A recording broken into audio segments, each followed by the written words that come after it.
There's this photo I keep on my desk, creases on the edges, color faded like a memory you keep reaching back for but can't fully hold. It's of me, a little younger, a little less tired, cradling a baby in my arms. I'm wearing a ratty hoodie and a dazed expression, like I had no idea what the hell I was doing. And the truth is, I didn't. That baby is now a woman. And tomorrow, she's getting married. But if I'm going to tell you what happened, I need to go back. Not to the wedding. Not yet.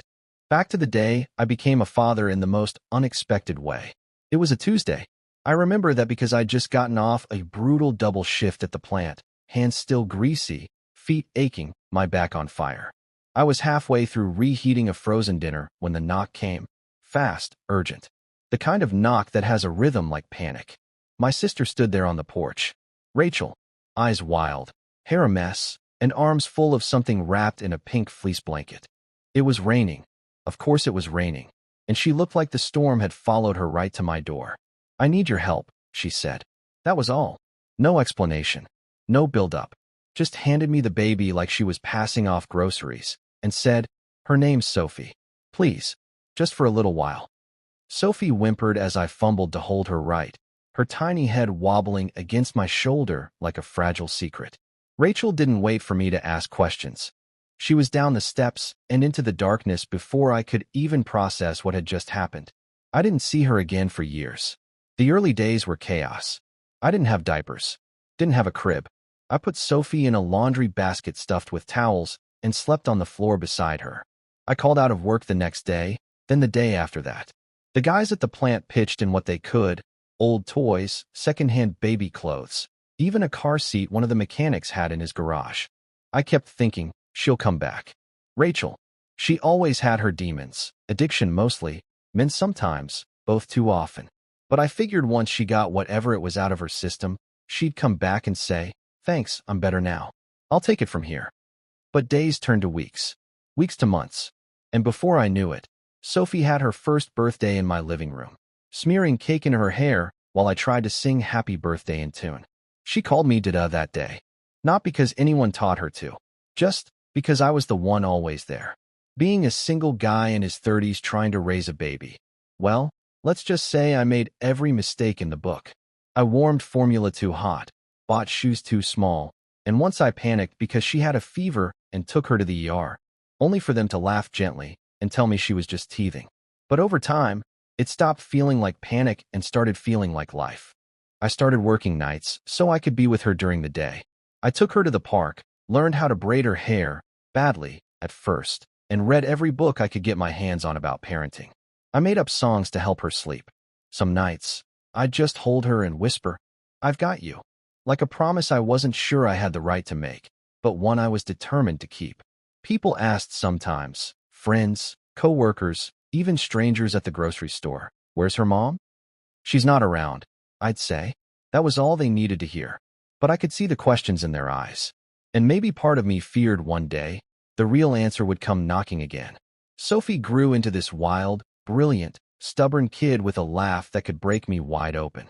She loved dinosaurs, hated green beans, and believed, deep in her little heart, that I could fix anything. Scraped knees, broken toys, nightmares. All of it. She'd climb into my lap, look up with those big eyes and say, you're my favorite person in the whole wide world. And I'd kiss her forehead and whisper, you're mine too, bug. By the time she was 10, it didn't even cross my mind that she wasn't mine. Not really. The paperwork hadn't caught up yet. The custody battle had been long, expensive, and complicated. But I won it. Not because Rachel showed up to fight me. She didn't. But because I showed up every day for 10 years. And that counted for something. At least, I thought it did. High school came fast. Boys, heartbreaks, late-night talks in the kitchen over mugs of cocoa. She called me Dad, without hesitation by then. I was there for everything, driver's license, her first job, college applications. I remember the night she came home breathless, waving a ring in the air, her eyes lit up like fireworks. He proposed, she squealed. Dad, he actually proposed. And just like that, the years collapsed into a moment. My little girl, my niece, my everything. She was getting married. And all I could do was pull her into a hug and try not to let her see me cry. I'm proud of you, I said into her hair. So proud. she whispered. I couldn't have done any of this without you. I thought the hard part was over. I thought the story was set. But I didn't know what was waiting for us at the wedding. I didn't know Rachel, her real mother, was going to walk through the doors just as the music began. And everything I'd built, every truth we'd lived, would suddenly be questioned. There are moments in life that don't feel real until much later. Like your brain throws a sheet over them to dull the shock, and only afterward do you feel the full weight. For me, that moment was a pair of black heels stepping onto the aisle carpet just as the organ started to play. The chapel was glowing, sunlight through stained glass, petals lining the pews, her friends all rising to their feet. I was standing at the front, in the role I had earned, in the suit Sophie picked out with me. She told me she wanted me to walk her down the aisle, no question about it. Then came the sound of heels. Sharp, steady, and then gasps. I turned. Rachel, 15 years older, thinner. Her face was drawn in the way that grief or guilt or addiction draws a face. Her makeup was carefully applied, but you could see the tremor in her lipstick, the uneven line like she'd been shaking. And in her arms, God help me, was a bouquet, like she thought this was her moment too. The silence was so thick I could hear the air conditioning. Sophie stopped in her tracks. Her veil hung in front of her face, and I couldn't see her expression clearly, but I saw the way her shoulders dropped, the way her bouquet tilted slightly in her hands. Rachel didn't look at me. Not at first. She locked eyes with Sophie and smiled, small and trembling. I'm here, baby, she said, voice soft, unsure. There were whispers in the crowd. Some relatives didn't know who she was. Others did. I felt my stomach tighten like a fist. My jaw clenched. My hands. I didn't know what to do with them. I wasn't angry. Not exactly.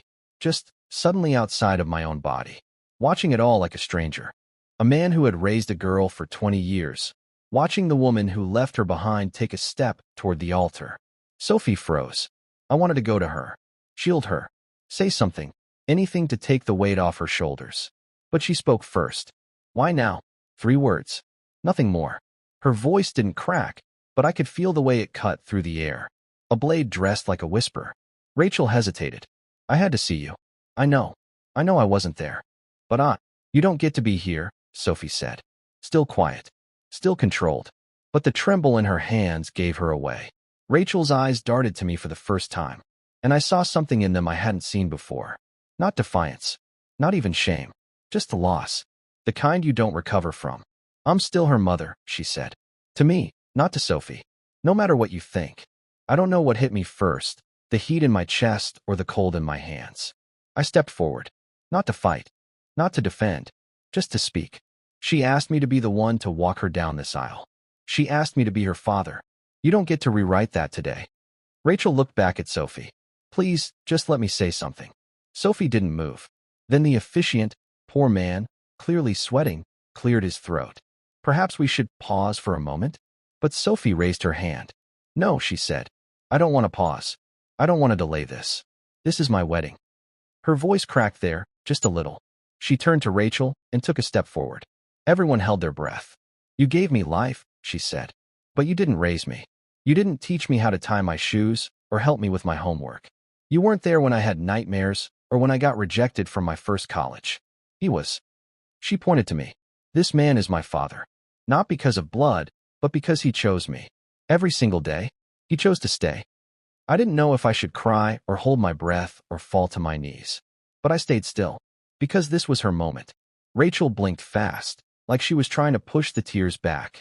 I'm sorry, she said, voice cracking now. I'm so sorry. And Sophie nodded. Just once. I believe you, she said. But that doesn't make this your place. Rachel didn't argue. Maybe she'd rehearsed a speech. Maybe she thought she'd get a second chance wrapped in white lace and forgiveness.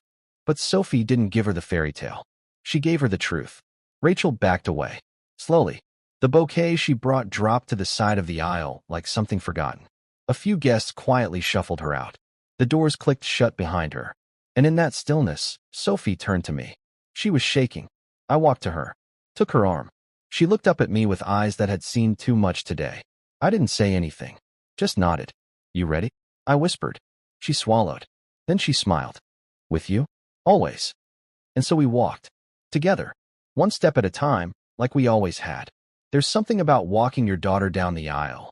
Your niece, technically, though that word never felt right. That's supposed to feel like a handoff. A gentle release. A symbolic moment where the man who's been her protector, teacher, friend, lets go. But after what had just happened, after Rachel's entrance and exit like a ghost desperate to rewrite a chapter she'd abandoned, that walk felt less like a handoff and more like an anchoring. Like I was reminding her she still had something solid under her feet. We moved slowly, not because we needed to, but because it felt right. Every step between the pews was layered with the years we'd lived. The scraped knees, the 2 a.m. stomach flus, the bad school plays where I clapped the loudest, the long nights she cried over boys who weren't good enough, the college acceptance letter we read 3 times to make sure it was real. I heard whispers. I saw glances. But all I focused on was her hand on my arm and the way her eyes, still glassy from earlier, stayed fixed ahead. Her soon-to-be husband, Mark, stood at the altar, looking pale and worried, like he wasn't sure if the day was still going to happen. But the second Sophie smiled at him, I saw the breath leave his chest in one long, relieved exhale. When we reached him, I paused. The officiant gave the usual prompt. Who gives this woman? And I said, I do. No fanfare. No hesitation. Just truth. I handed her over, not because I was letting her go, but because I trusted her to choose someone who'd love her the way I had. Fiercely. Gently. Every day. She leaned in. Kissed my cheek. Thank you for being my whole world, she whispered. Even when you didn't have to be. I swallowed hard. Nodded. Walked to my seat with hands shaking slightly. The ceremony moved forward, simple and beautiful. But my mind kept drifting back. Not to Rachel's face, not to the gasps or the bouquet on the floor, but to a Tuesday afternoon 2 decades ago. A knock on my door. A pink blanket.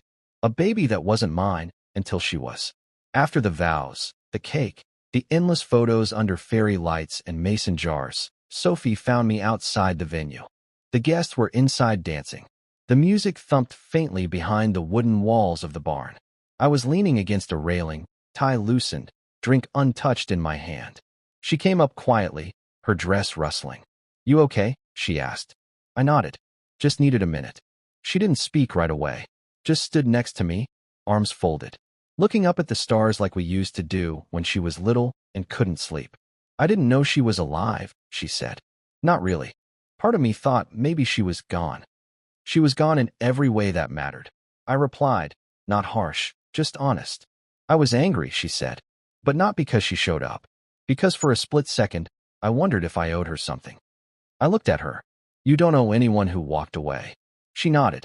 I know, but it still made me feel like I was made of 2 lives. One I lived, one that tried to step back in. I sighed. You are made of 2 lives. One gave you life. One raised you. Both shaped you, but only one stayed. She looked at me then, her eyes softer. Do you hate her? I shook my head. No, I just don't know her anymore. She was my sister. I loved her once. But that love doesn't give her today. Sophie reached into her dress pocket, a weird but brilliant thing she'd insisted on adding to her gown, and pulled out something folded. A photo. Old. Worn. Me, holding her in that laundry basket crib. I found this when I was packing for the wedding, she said.